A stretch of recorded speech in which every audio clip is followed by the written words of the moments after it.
This is going to sound strange. I've been pulled through time. You just disappeared. I can't keep looking at it because it's horrible. It's up to us to save this place. You've got about an hour. You've got about 5 minutes. You better run!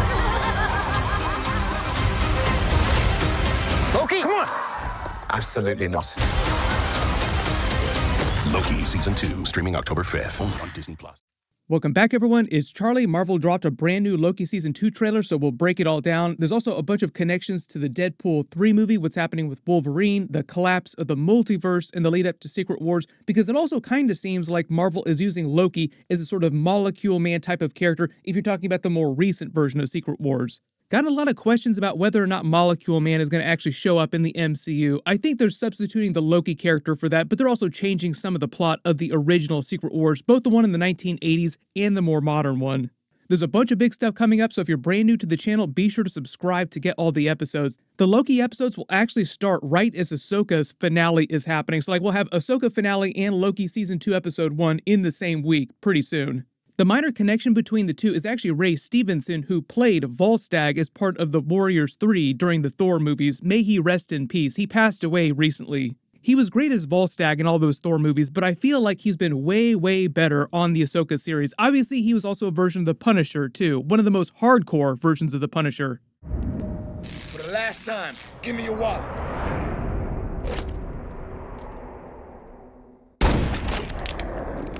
There's no actual Punisher stuff happening during Loki, obviously, but we are getting Jon Bernthal's version of the Punisher back for Daredevil Born Again. So, there's a bunch of connections just all over the place. Not necessarily Easter eggs, but, really cool connections behind the scenes.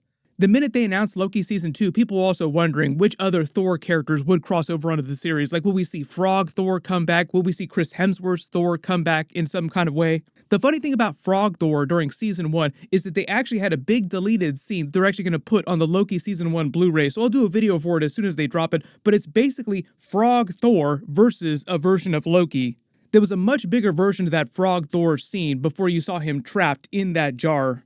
There were a bunch of deleted scenes of Loki doing different things in other universes, other versions of Loki or other variants. This version was about to crown himself King of Asgard, and then Frog Thor shows up and crashes the party. Basically winds up thrashing the hell out of him, just kicking his ass up and down, but it's like a little tiny frog with a tiny hammer doing it to a normal-sized Tom Hiddleston Loki. So it was basically Mobius showing us, the fans, what actually wound up happening during Matt Damon Loki's story. I'm a trickster. Yes, so mischievous.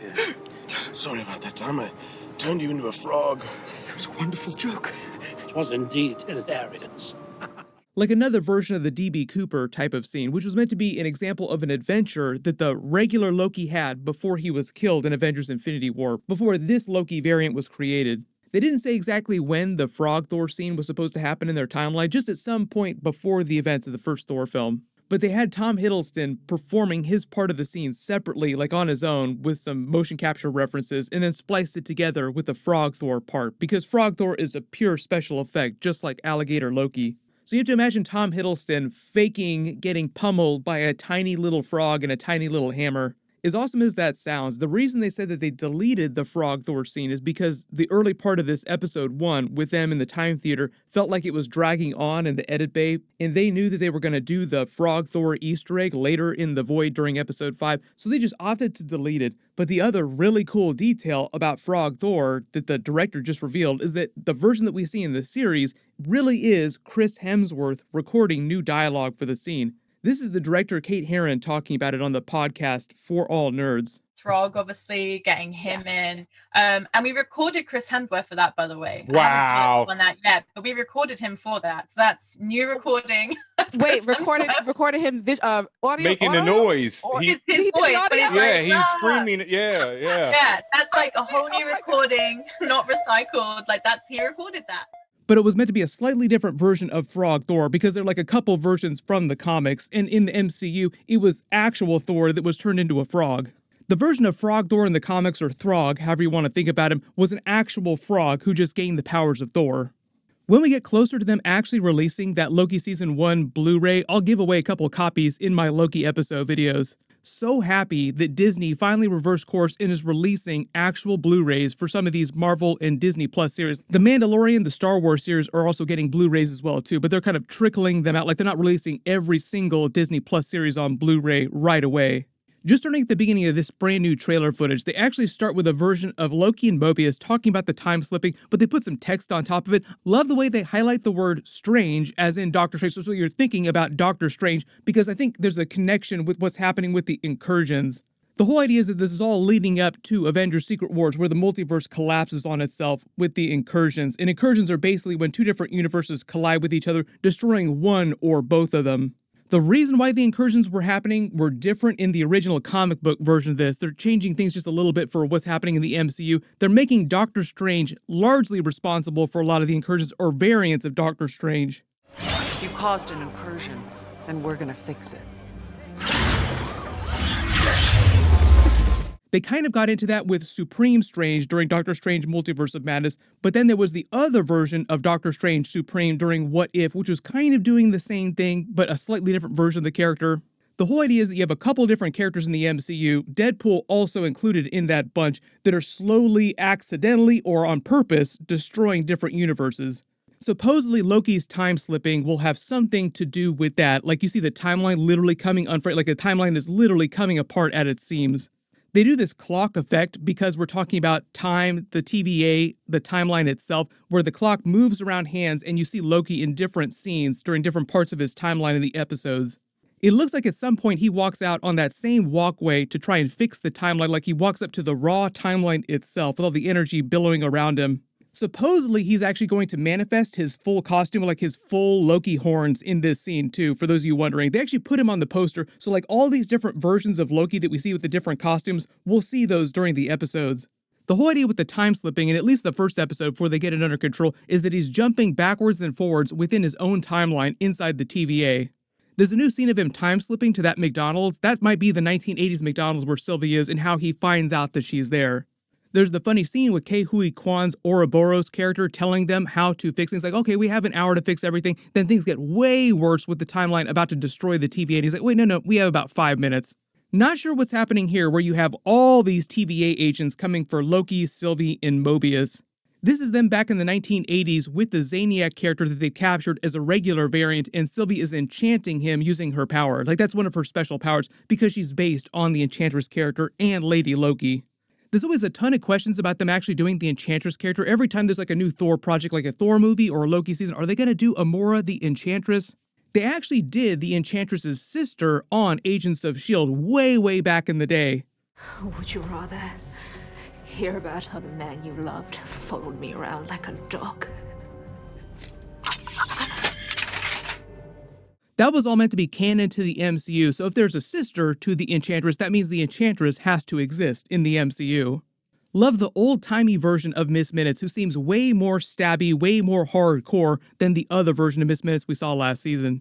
This is probably part of his plan to take over that part of reality, like he travels to the past in the late 1800s to go to that World's Fair at Chicago, so he makes all of his time travel technology look super old-timey, including his version of Miss Minutes. Seems like Loki and Mobius try to capture him, something goes wrong, like you see him on the ground, and it activates his Miss Minutes, who goes after them. But in this scene, it seems like they take him back to the TVA because he's helping them with that walkway, the timeline, so it seems like he helps them fix time. There's supposed to be multiple variants of Kang that we see during the season played by Jonathan Majors, but they didn't say how many different versions. Maybe we'll see the Mr. Griffin version as well. He's the person that took over the Avengers Tower in an alternate timeline and called it King Industries. Supposedly in the regular MCU, like the 616 universe, it's actually going to be Val who bought the Avengers Tower from Tony Stark way back in the events of Spider-Man Homecoming. People have been wondering about that for so long. Like, that's been a theory for years now, just because things have drug on for so long. A lot of people thought that it was going to become the new Baxter Building for the Fantastic Four. A lot of people thought that Kingpin was going to buy it when they announced Daredevil Born Again and Kingpin coming back during the events of Hawkeye. Supposedly, though, it's going to wind up being Val's character. That'll probably play into what's happening with the Thunderbolts characters because they're kind of like the Dark Avengers. I think that's the vibe that they're going for and why they're having her be the person to buy the Avengers Tower so that the Thunderbolts move in and it's kind of like Dark Avengers. Mobius tries to get Loki to ride a bike with him, which he absolutely refuses. Love that. Like, never, absolutely never going to ride a bike with you. Maybe if we're lucky though, he will ride a jet ski with Mobius, but that might be more of like a Deadpool kind of thing just because it's so over the top and ridiculous and a cool Easter egg to pay off at the same time. No to bicycles, but yes, big yes to jet skis. The whole thing with Deadpool, though, is that the TVA, supposedly during the events of Deadpool 3, are going to be saving as many people from different universes that they can and putting them on a version of Battleworld from the Secret Wars comics. That makes it sound like Deadpool 3 at some point during the movie will take place after the events of Loki, but because of the way time moves with the TVA backwards and forwards, it's hard to tell if all the movie will take place before or after Loki. Some of the movie might be before Loki Season 2, and some of the movie might be after. But during the movie, they'll see a bunch more incursions, like not all the final incursions, but most of the final incursions will start happening. So most of the multiverse will start collapsing on itself. The TVA will start saving as many people as possible and putting them on a version of Battleworld, and that'll be sort of like the lead up to Avengers 6 Secret Wars. Supposedly Loki filmed some scenes for Deadpool 3, so there'll be some kind of Loki cameo, but at least some of the TVA characters, like we know Mobius is going to be in Deadpool 3, we know Miss Minutes is going to be in Deadpool 3. Just picture Miss Minutes versus Deadpool.